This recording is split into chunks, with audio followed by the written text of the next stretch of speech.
오늘 우리 총회 주일이라 우리 개혁총회가 참 지금 한국의 풍랑 만난 위기 만난 이런 가운데 중요한 역할을 하는 그런 우리 총회가 될 수 있도록 기도하고 헌신하는 그런 주일이기도 합니다.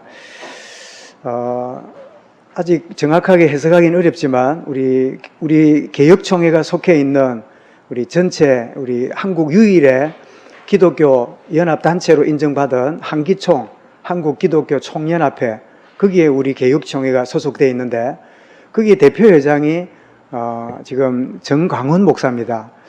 그래서 어떤 분들은 뭐 조금 한쪽에 치우쳐서 조금 너무 가격하고 그 전에 또 말을 좀 함부로 한 뭐 이런 것 때문에 좀 비난도 받지만, 또 한편은 여러분 역사 가운데 1940년대에 히틀러가 이 독일의 청년들을 일으켜가지고 2차 대전을 일으켰잖아요.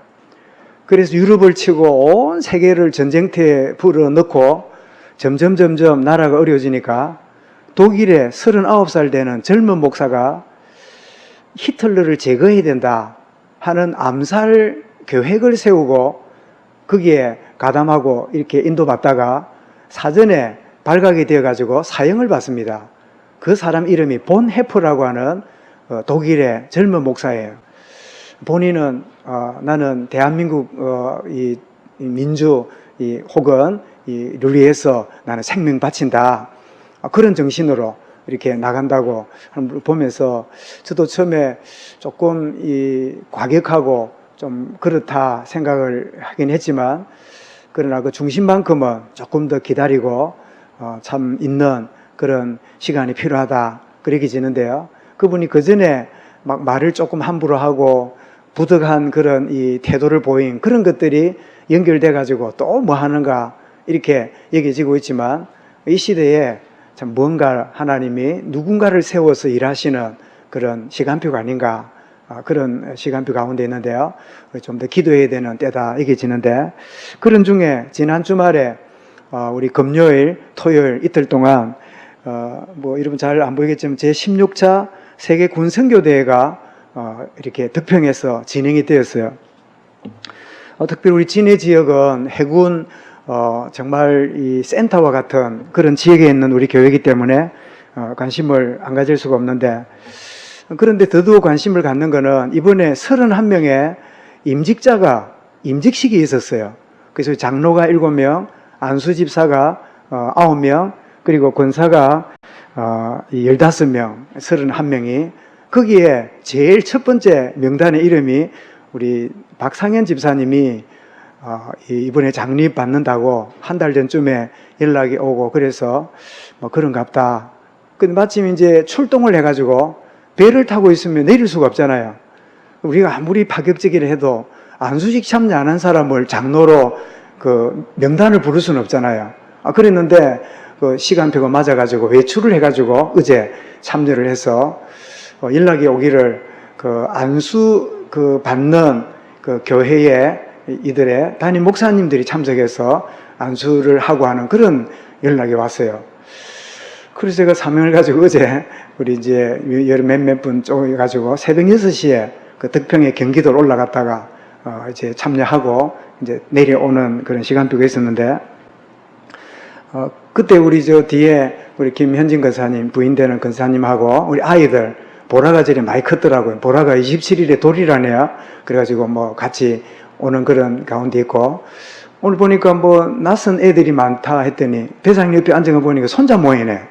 어쨌든 오늘 의미 있는 그런 예배 속에 우리 드리는 가운데 있는데, 그 31명의 임직자들이 이렇게 임직을 받는 표정을 보니까, 이 안수를 받고 이러는 중에 보니까 이제 그 안수 받는 분들을 이제 안고 그 안수자들이 이러는데, 이제 이름이 이제 박상현, 진종섭 이래 돼 있어요.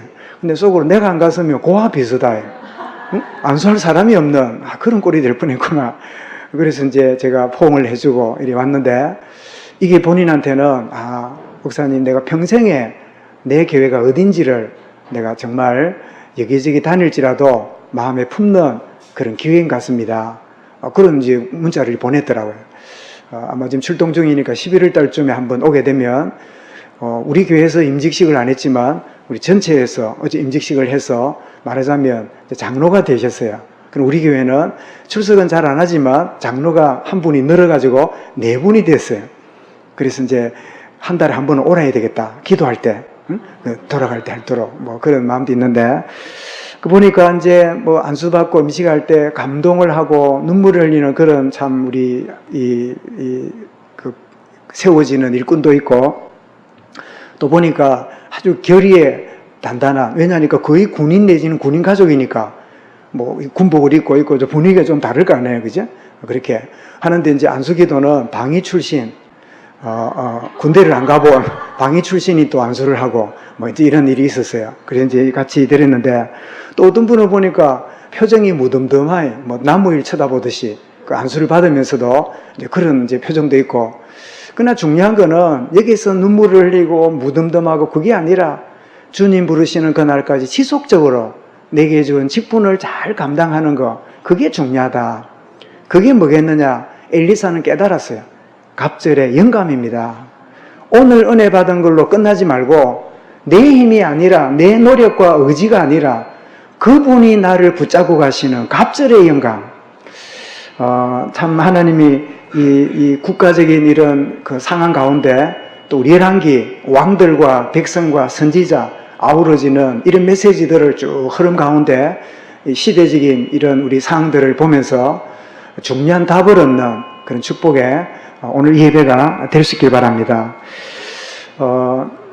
여러분은 이제 당대에 믿는 분도 계시고 또 부모가 믿기 때문에 믿는 분도 계시고 이런데, 부모가 믿고 내가 믿으면 이제 2대째가 되는 셈이고, 할아버지가 믿으면 믿고 아버지가 믿고 내가 믿으면 3대째가 되는데, 제 같은 경우는 4대째 믿는 가정에 이제 자라났지요. 우리 아이들은 5대고 결혼해서 애를 낳으면 6대째가 되겠지요. 그런데 저는 어머니 뱃속에서부터 교회를 다녔고 유치부, 뭐 유년부, 중고등부 거의 예배를 빼지 않고, 왜냐하니까 믿음이 좋아서라기보다는 예배 빠지면 벌 받을까봐, 예배 빠져가지고 공차면 다리 부러질까봐, 예배 빼먹고 뱃놀이 갔다가 물에 빠져 죽을까봐, 그런 두려움이 율법적인 어떤 의식이지만 어쨌든 그게 제게는 지나고 보니까 은혜는 은혜라. 그런 이 말씀과 예배 가운데 있는 중에 있다가 제가 이제 그 고등학교 시절에 그 수련회 주님을 인격적으로 만났다 했잖아요. 그런데 그 전에 제게 고민이 뭐냐니까 뭐 교회에서 가르치는 이 말씀이거나 또 집에서 이렇게 지도하는 부모님의 이 요구나 이런 이야기를 들으면 저는 진심으로, 제가 성의침이니까 제 마음은 진심입니다. 늘. 그죠? 그러니까 늘 진심으로 내가 그래야지 이러는데 안 돼요. 내가 아무리 결심해도 돌아서면 안 돼요. 우리 아버지는 늘 그러거든. 오던 길을 돌아서서 바로 가겠나? 이게 이제 꾸중의 마지막 결론이라. 그러면 딱 아버지 내 눈을 보세요. 딱 그래 하겠습니다. 이러는데 돌아서면 안 돼요. 이상하다. 왜 그 성경 내가 교회도 다니고 또 이렇게 기도도 가끔 하고 이러는데 왜 안 될까?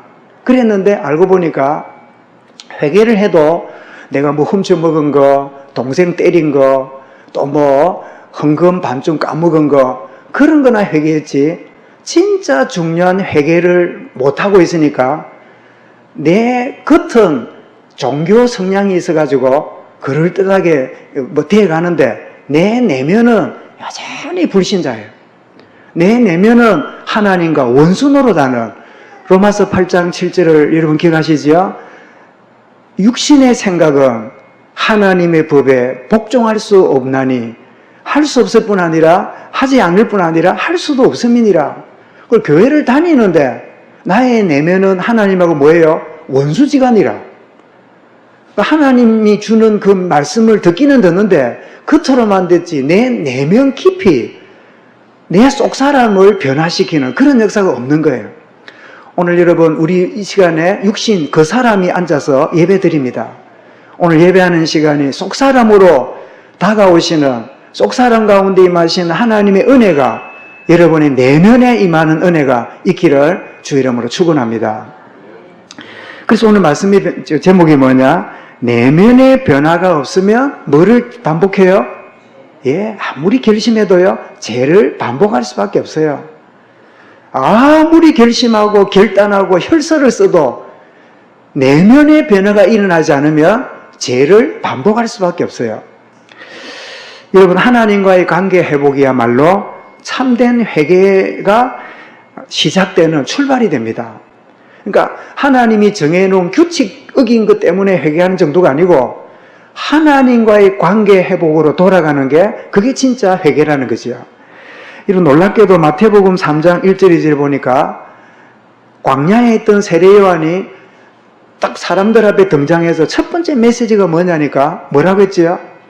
예, 회개하라, 천국이 가까웠느니라. 그러니까 세례 요한은 좀 바른 거, 응? 의롭게 살아라. 그러니까 그랬는갑다. 근데 놀랍게도 마태복음 4장 17절에 세례를 받으시고 40일 마귀에게 시험 받으신 이후에 백성들에게 나타나신 메시아 되신 주님이 첫 번째 던지는 메시지가 마태복음 4장 17절인데 뭐라고요? 회개하라, 천국이 가까우니라. 그 세례 요한의 메시지를 주님이 회개하라. 이 회개는 육신적인 잘못 이전에 하나님과의 관계 회복해라. 종교생활에 빠져가지고 그럴듯하게 하는 인생 이제 그만하고 하나님과의 관계가 회복되어라. 내면의 변화가 일어나야 된다. 그래야 뭐가 온다고요? 천국이 임한다. 이런 이야기를 말씀하고 있는 거예요. 그러면 회개 이러면 우리는 회개라는 단어도 잘 안 쓰지만요. 회개라는 단어도 오해를 너무 많이 해요. 우리가 주로 회개하면 뭐죠? 지은 행동, 말한 거, 저지른 거, 뭐 이렇게 남이 알든 모르든 있는 행위를 우리가 회개하는 걸 회개라 생각하잖아요. 여러분, 그것도 중요하지만 그것보다 훨씬 더 우선적인 게 있어요. 그게 뭐냐? 하나님 없이도 살 수 있다고 생각하는 독립적인 마음 자세가 회개해야 돼요. 인간은 하나님의 피조물로 창조되었기 때문에 하나님을 의존하고 살아야 되는데 인간이 어느 날부터 하나님으로부터 독립하고 살아도 된다고 하는 그것을 회개해야 돼요. 하나님 없이 살 수 있다고 하는 독립 정신을 가지고 살아가는 그 자체가 하나님 앞에 큰 제약이에요.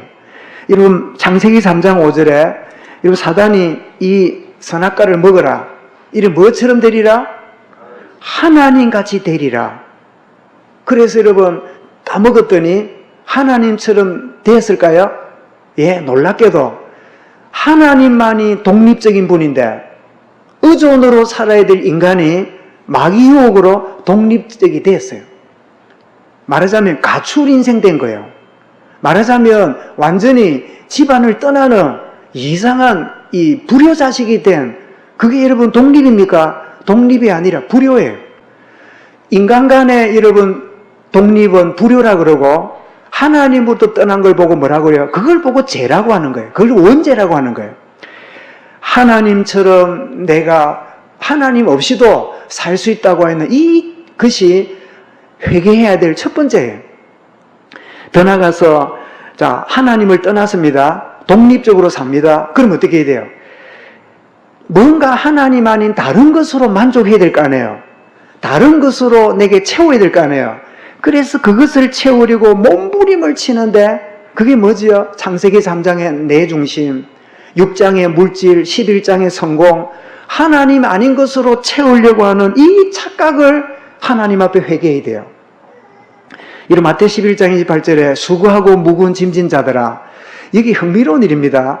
짐을 안 지고 헤매는 걸 보고 뭐라 그럽니까? 방황한다 그러고, 짐을 지고 헤매는 거 보고 뭐라 그래요? 생고생한다 그래요. 그러면 여기 말하는 짐이 뭘까요? 지가 성공한 거야. 높아진 거야. 남들이 알아주는 자리라.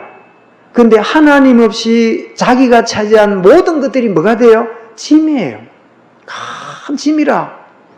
남들이 부루한 자리를 딱 차지했는데 어느 날 보니까 보통 짐이 아니라. 그러니까 성공 안 하고 방황하는 사람도 있지만 성공한 것도 뭐예요? 전부 다 짐이라. 그래서 수고하고 무거운 짐진 자들아, 이 말은 하나님 떠나서 다른 것으로 채우려고 몸부림치는 너희들아, 다 내게로 오라. 내가 너희에게 만족을 심을 주리라. 여러분, 하나님은 그리스도를 보내서 자기를 떠난 백성들에게 진짜 중요한 것을 주시려고 자기 아들을 보내신 거예요. 이 하나님 말고 다른 것에서 만족 얻으려고 몸부림치는 착각, 이거 회개해야 돼요. 요한 14장 26절에도 내가 성령을 보낼 것인데 오시면 가르치고 생각나게 하시리라. 여러분, 사마리아 우물가 여인이 많은 남자들을 만나면 만족할 줄 알고 찾아 헤맸지만 이 여인에게는 만족이 아니라 갈등만 자꾸 늘어나요. 이력만 늘어나요.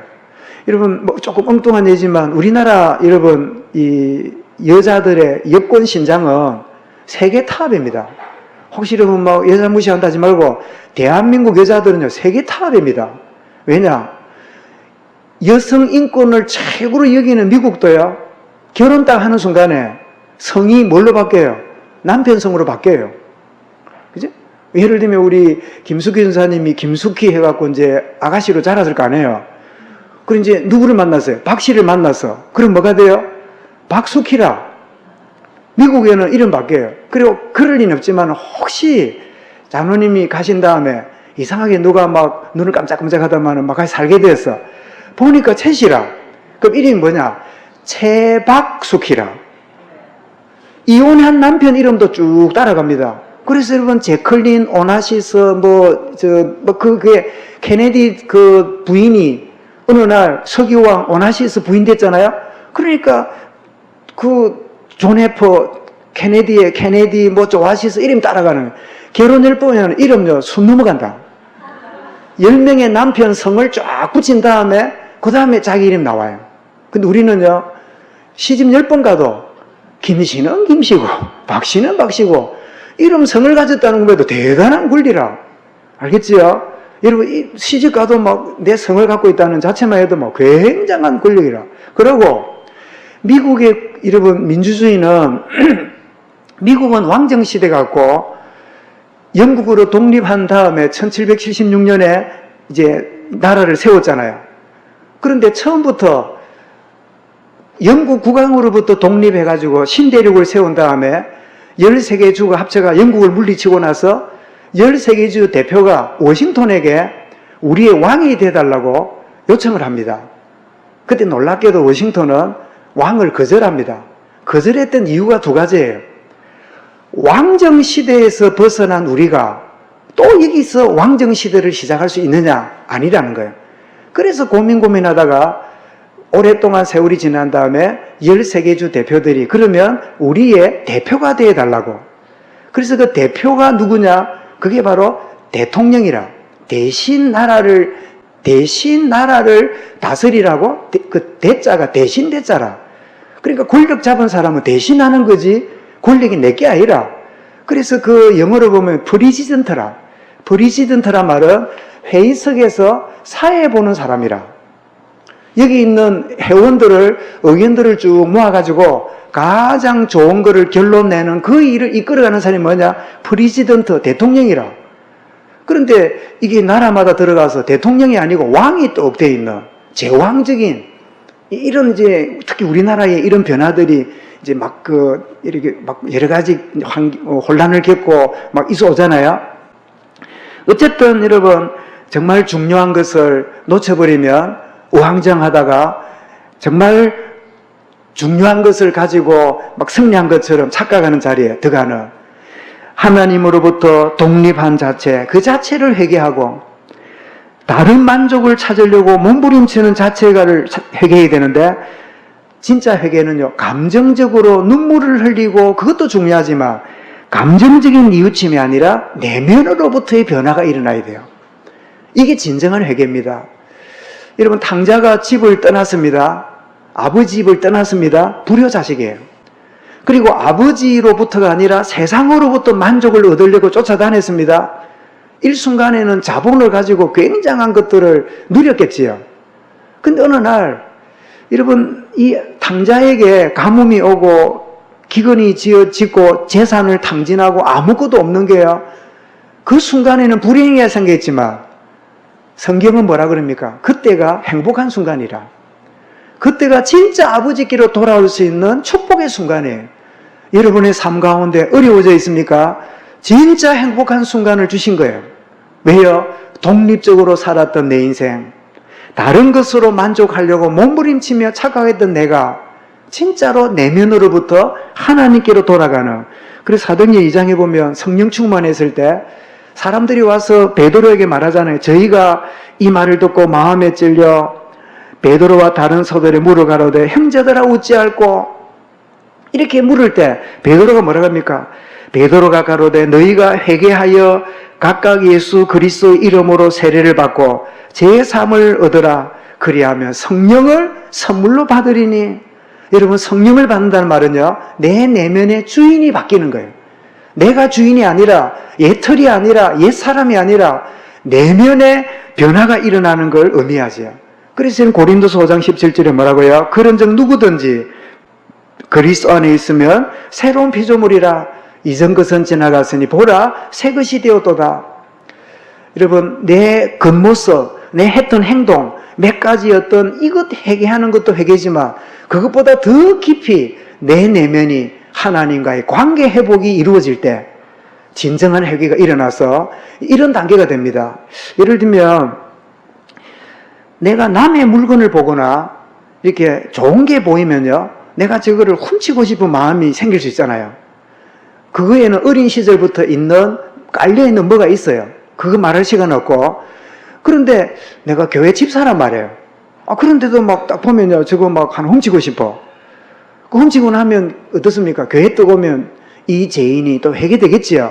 그리고 갖다 줄 수도 있고, 갖다 주자는 게 창피스럽고 하니까 뭐 생각할 수 있겠지요. 근데 이 사람 돌아서고 회개했는데요, 또 보니까 또 갖고 싶어. 그래 어쩝니까? 그리고 또 훔쳐서. 그리고 성경에 보니까 너희 죄를 뭐 동에서 먼 것처럼 기억도 안 하리라니까, 아멘, 할렐루야. 왜 기억도 안 한다니까. 그래 하는데 나는 기억을 해, 몸이. 물건만 보면 내 몸이 기억해. 또 훔치고 싶어. 그런데 안 돼요. 그 습관이 안 고쳐져요. 이상하게 자꾸만 또 이상해요. 또 이야기를 하면 또 거짓말하는 사람은요, 큰 거짓말을 해도 습관적으로 거짓말을 해요. 뻔히 아는 이야기도 둘러대고 막 이래 핑계대고 저래 핑계대고. 그 처음에는 넘어가다 나중에는 마음이 죄책감이 살 거 아니에요. 내가 왜 말을 자꾸만 이렇게 꼬아서 하고 이렇게 하지? 아무리 회개해도 안 돼요. 근데 여러분, 내가 물건을 훔치고 이래 하는 이유는 왜 훔칠까요? 자, 보기 1, 훔쳐갖고 갖다 버리려고. 두 번째로 그게 너무 좋은 것 같아서. 3번, 모르겠다. 보통 몇 번일 것 같아요? 저거 가지면 만족할 것 같아. 저거 가지면 내 마음이 뭔가 저거 가지면 너무 좋을 것 같아. 왜? 평소에 저거 하나 갖고 싶었거든. 그죠? 그러면 우리가 회개할 건 뭐죠? 이거 훔친 거 회개하는 게 아니라 저거 가지어야 만족한다는 이 마음을 회개해야 돼요. 하나님 주시는 참된 것으로 만족하지 못하기 때문에 저거 훔쳐가지고 만족하고 싶은 거예요. 또 여러분, 이게 그냥이 아닙니다. 내가 뭐 직장생활, 대학생활 이런 데 보니까요, 거기는 킹카가 나타나.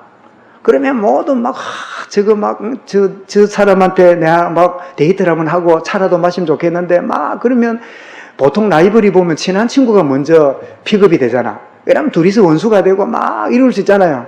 그래, 막 제대한 선배 보니까 막 너무 멋있거든. 그래, 막 서로 막 그 선배를 한번 이렇게 만나가 데이트를 하고 싶어서 막 우리고 있겠지요. 그러면 어떻게 합니까? 상대방을 음모해가지고 막 다 물리치고 내가 그 선배를 차지하고 심지어 결혼까지 할 수도 있겠지요. 남들이 볼 때, 와, 다 물리치고, 저분이 뭐 어중간하게 생긴 게, 저게 어떻게 우리의 킹카, 응? 최고의 선배를 만나가 결혼까지 했을까? 이럴 수 있겠지요.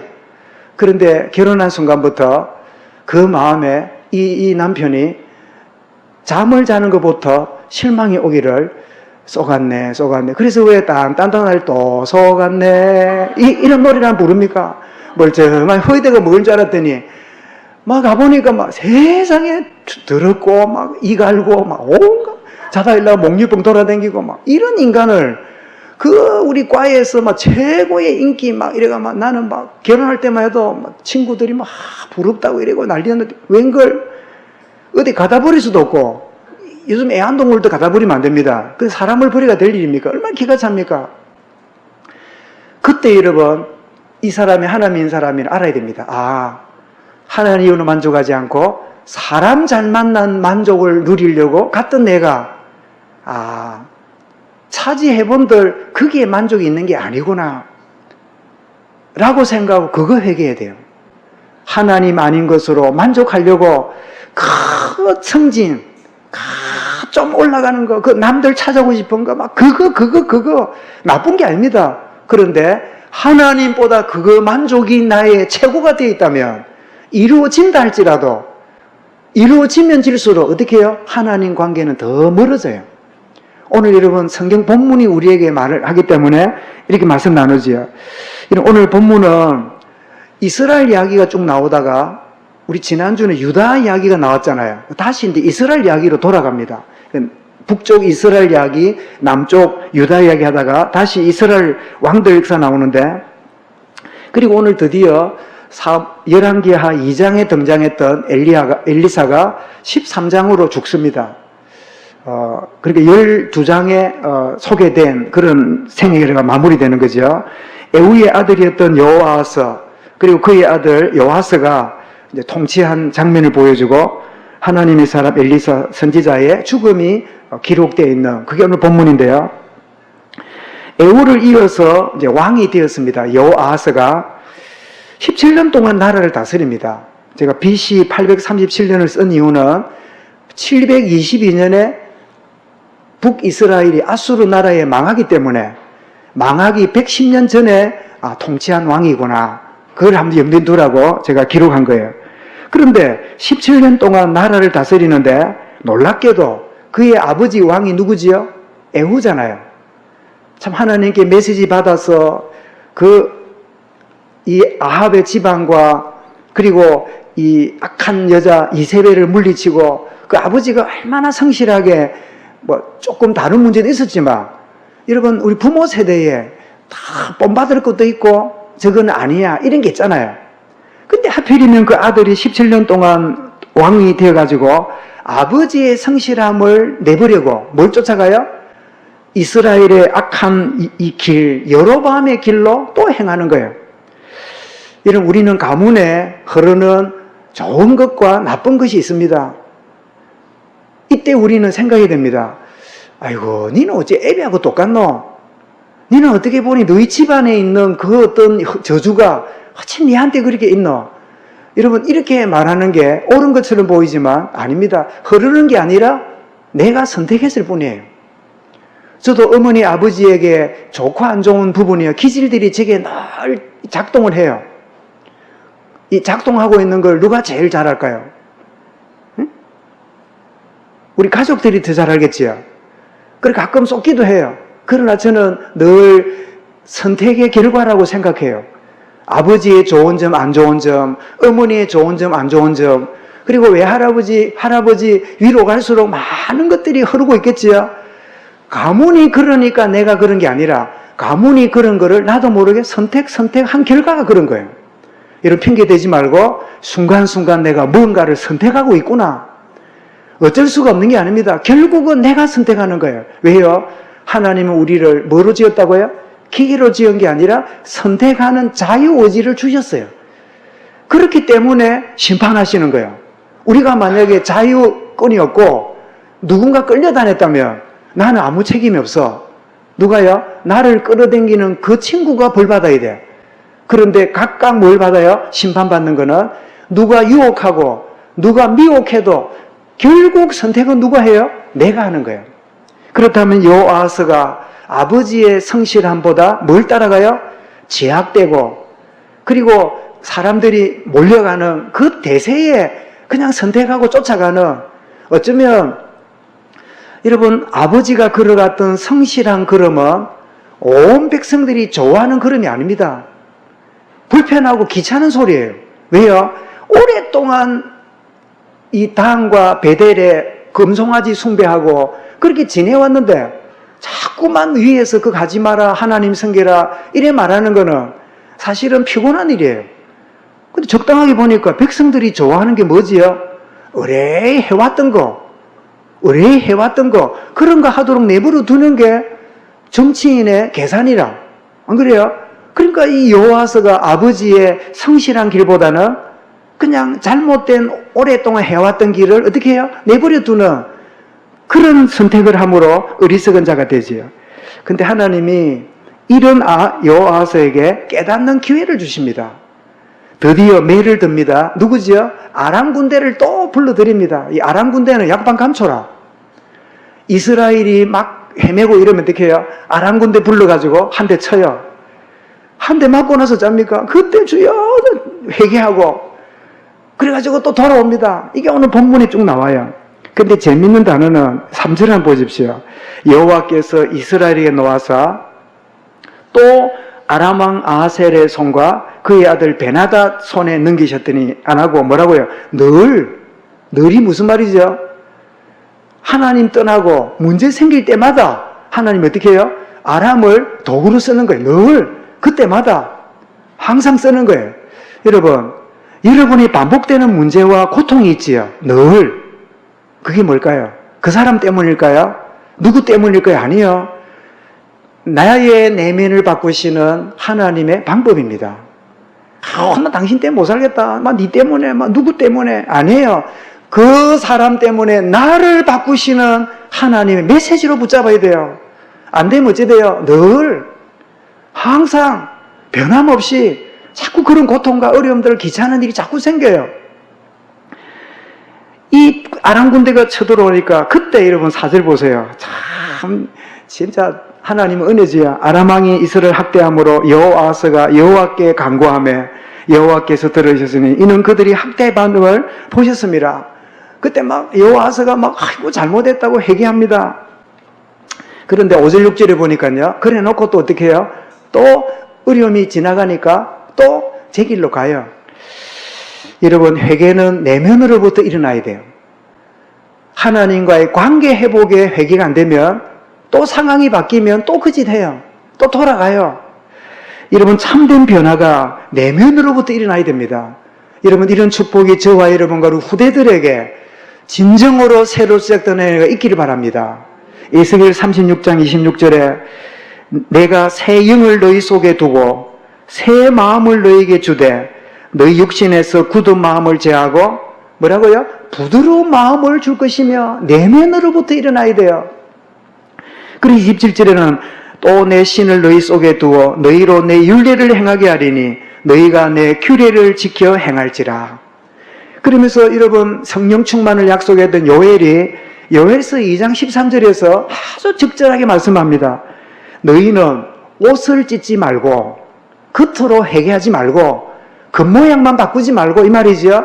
그런데 뭐라고 말합니까? 마음을 찢고 너희 하나님 여호와께로 돌아오라.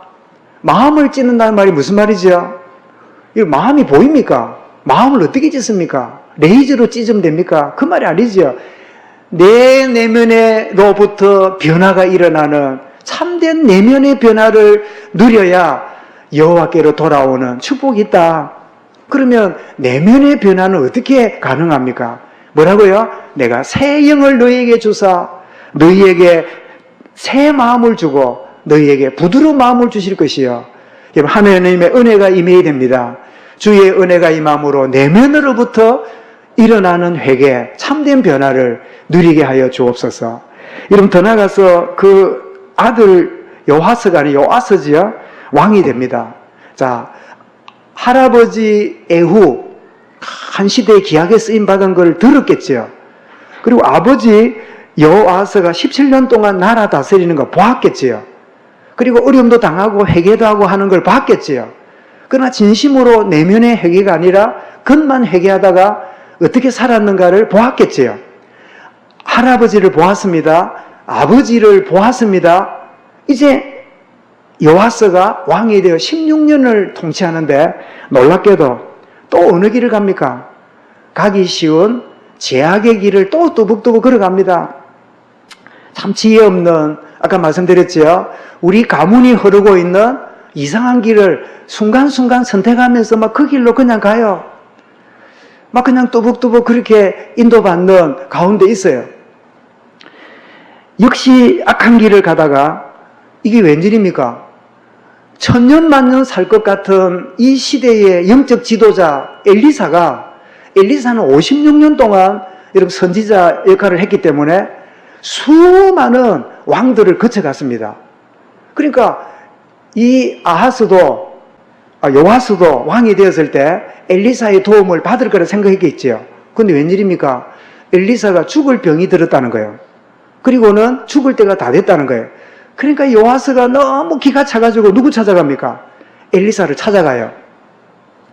찾아갔더니 화살을 치라 쏘아라 이래가지고 3번을 쳤더니 더 치면 좋겠는데 막 이러면서 이러는데, 여러분 이 요아스가 악한 길을 가면서도 엘리사의 병든 소식을 듣고 찾아가서 메시지를 받는데, 사모해서 간 게 아니라 이 엘리사 죽으면 큰일 난다 싶으니까 자기가 필요하니까 쫓아가요. 왜 은혜 받아요? 내가 필요하니까.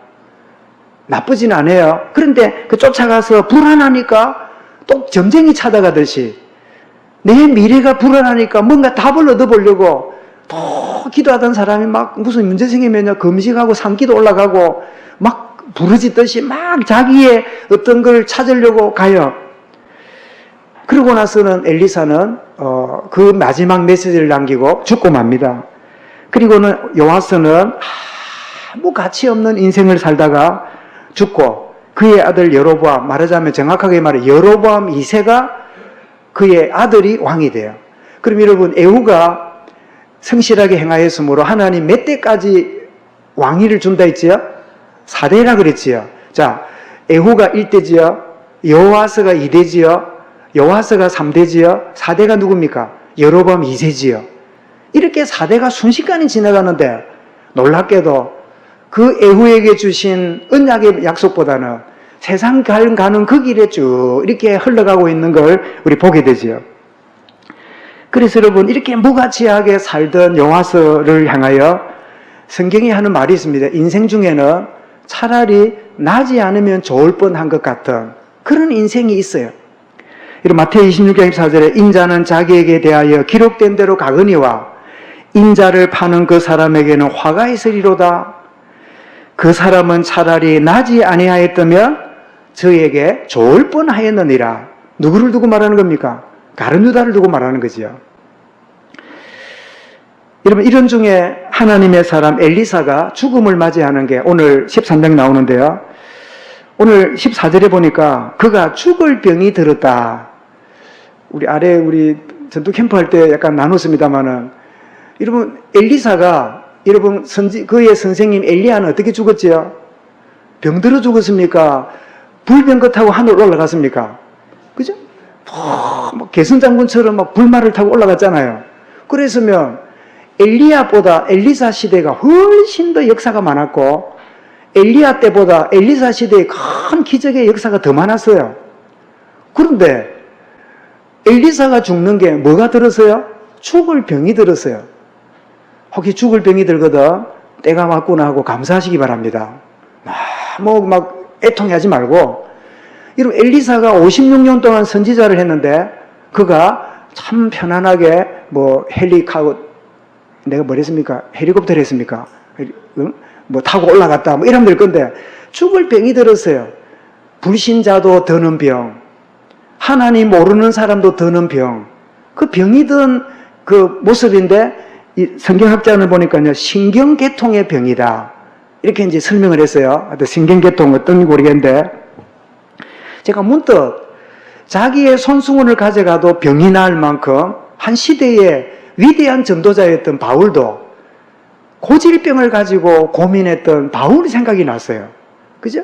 그래서 고린도서 12장에 보니까 7절 9절에 여러 계시 받은 것이 지극히 크므로 자고하지 않도록 내 몸에 육체의 가시를 두었는데 나를 쳐서 너무 자고하지 않도록 하기 위함이다. 떠나도록 3번 기도했는데 내게 이르기를 네 은혜가 족하다. 내 능력이 약한 데서 내가 강하기 때문이라. 나는 약함을 자랑하노라. 왜냐하니까 그리스도의 능력이 내게 임하기 때문이라. 그러면서 오히려 자기 문제를 기꺼이 받아들이고 수용하잖아요. 여러분, 엘리사가 죽을 병이 들었습니다. 그가 선지자 엘리야의 부름을 받고 결단하고 헌신했던 그의 생애잖아요. 그게 열왕기상 19장 19절에 12마리의 소를 가지고 밭을 메으니까 얼마나 분홍입니까? 지금 말하면 큰 거부예요. 그런 시대인데 겉옷을 던진단 말은 제자로 따라오라 그 말이죠. 그럴 때 모든 걸 내려놓고 엘리야를 따라갔던 사람이 엘리사잖아요. 그렇게 따라가 쓰임 받는데 여러분 마가복음 3장 13절 보니까 주님이 산에서 내려오사 원하는 자를 부르시니 자기에게 나온지라. 뭐라고요? 자기와 함께 있게 하시고 그리고 전도도 하며 귀신 내어 쫓는 권능을 주려 하심이라. 엘리야가 엘리사를 제자로 부르듯이 이 시대의 주님은 우리를 제자로 부르셨습니다. 아멘. 원하는 자를 부르셨어요. 수많은 농부들이 있었지만 엘리야는 엘리사를 제자로 택했는데 이게 여러분 우연이 아니죠. 그런데 놀랍게도 성령의 갑절로 말미암아 영감을 받아 56년 동안 쓰임 받다가 열왕기하 2장부터 13장까지지요. 죽었어요. 그 죽는데 어떻게 죽었다고요? 죽을 병이 들어서 말하자면 모든 사람이 죽는 그렇게 썩 이렇게 뭐 대단한 모습이 아니라 막 그냥 그렇게 죽는 거예요. 근데 웬일입니까?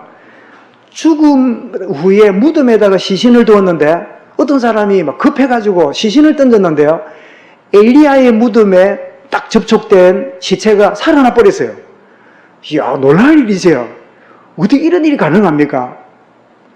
죽은 시체가 살아나는 이런 역사가 일어났어요. 뭘 말합니까?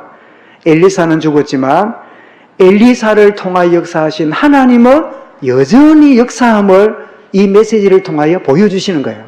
사랑하는 여러분, 여러분이 원하는 대로 기대하는 대로 안 됐기 때문에 여러분 인생 실패입니까? 아니요.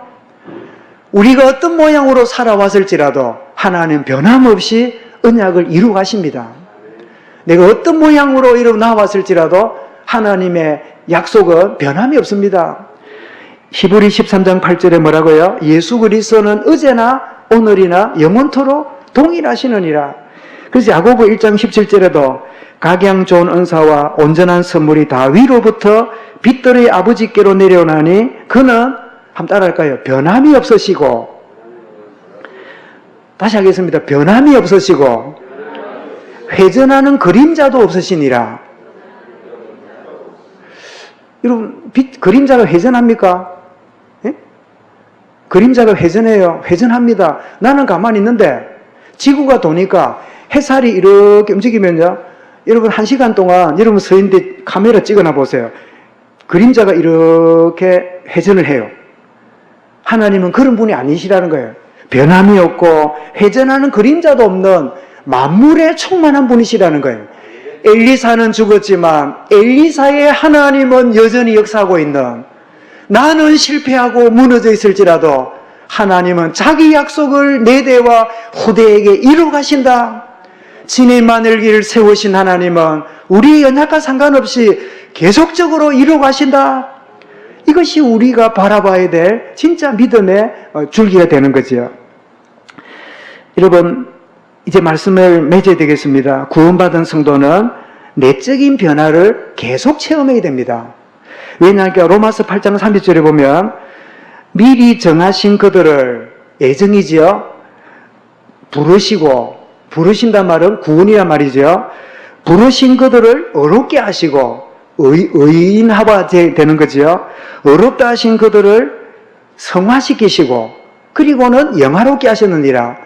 이게 구원받은 자가 죽는 영화의 단계까지를 쭉 말씀하는데, 내가 구원받아서 하나님의 자녀가 되었지만 우리는 계속적으로 거룩함을, 하나님의 내면의 변화를 성령으로 만들어 가심을 날마다 누려야 돼요.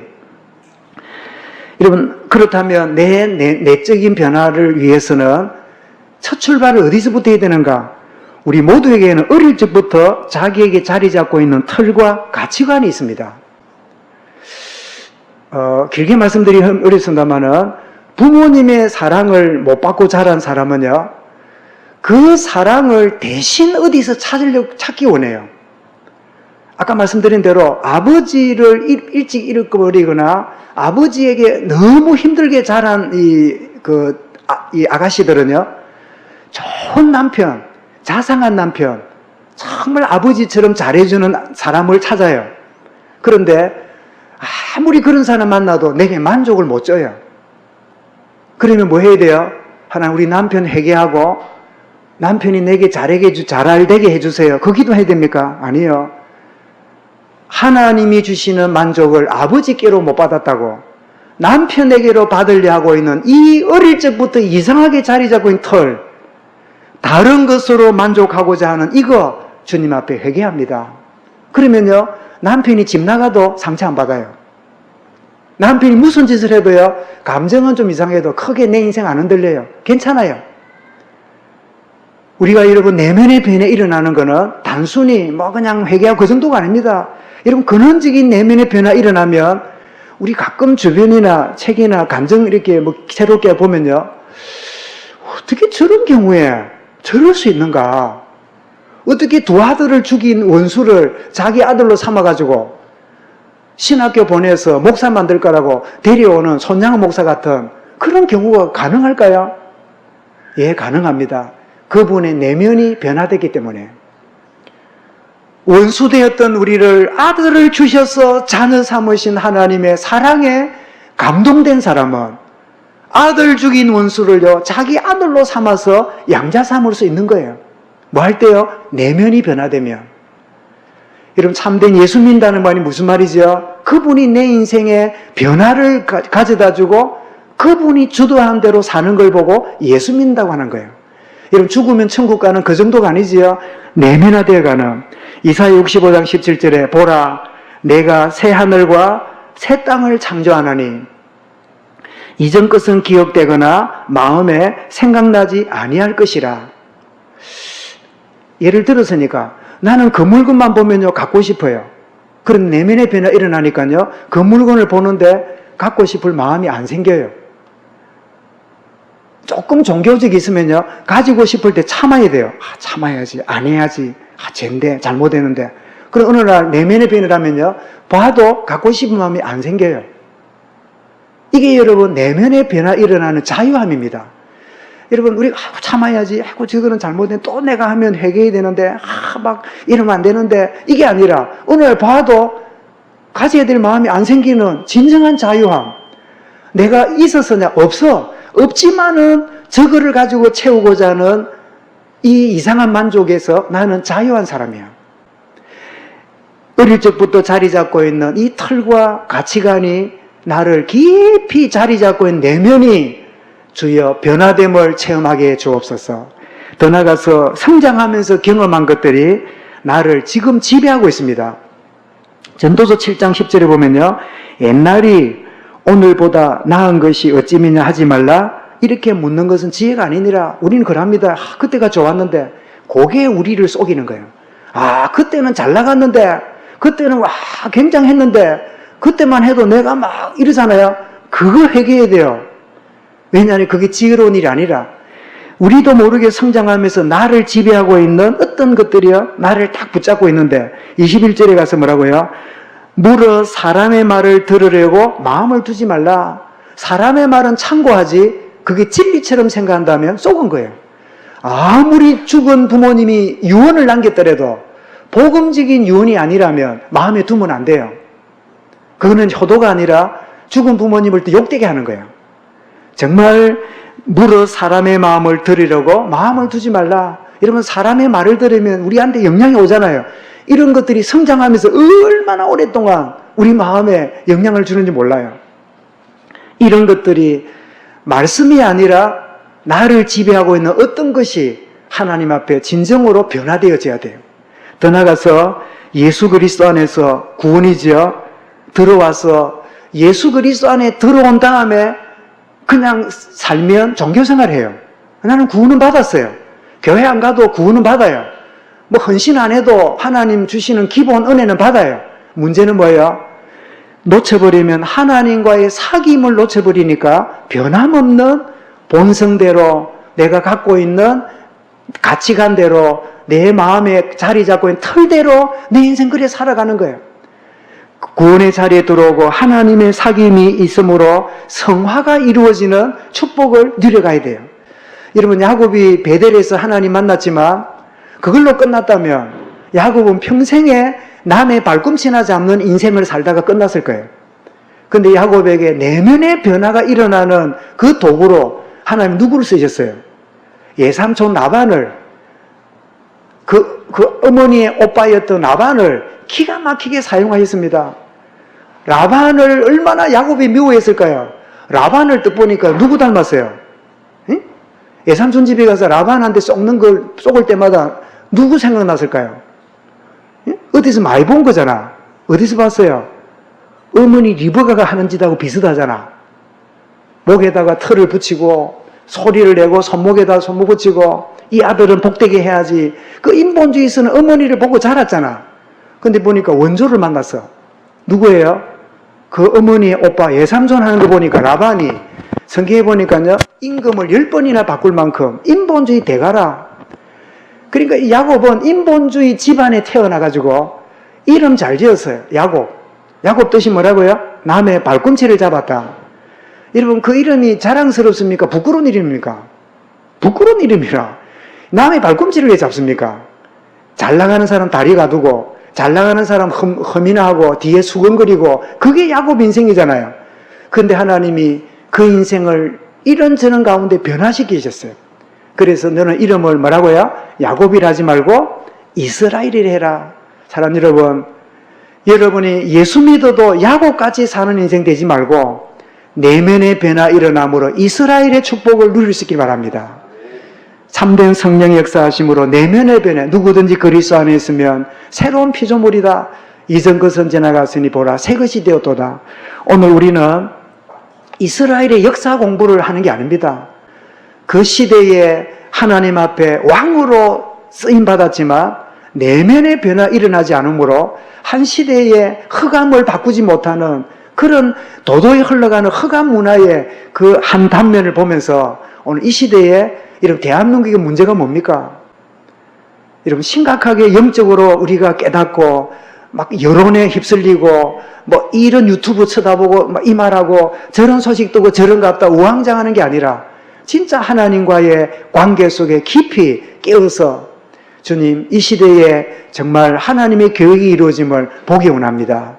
여러분 기도하는 속에 정말 내면의 변화가 없으면 죄는 반복된다. 끊임없이 내가 왜 이럴까 있다면 내 내면의 변화를 하나님이 기대하시는구나. 주의 성령으로 나를 바꾸시고 거룩하게 하시고 나를 인도하여 주옵소서. 이런 축복의 응답이 있는 한 주간 우리 생애 될 수 있기를 주의 이름으로 축원합니다.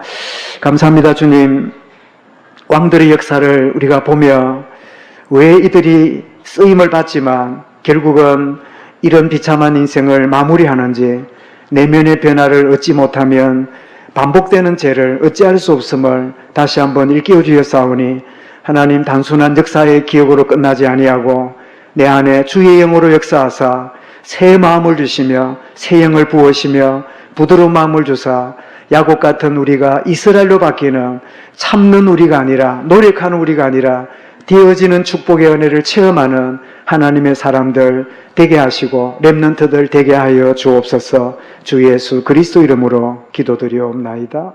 아멘.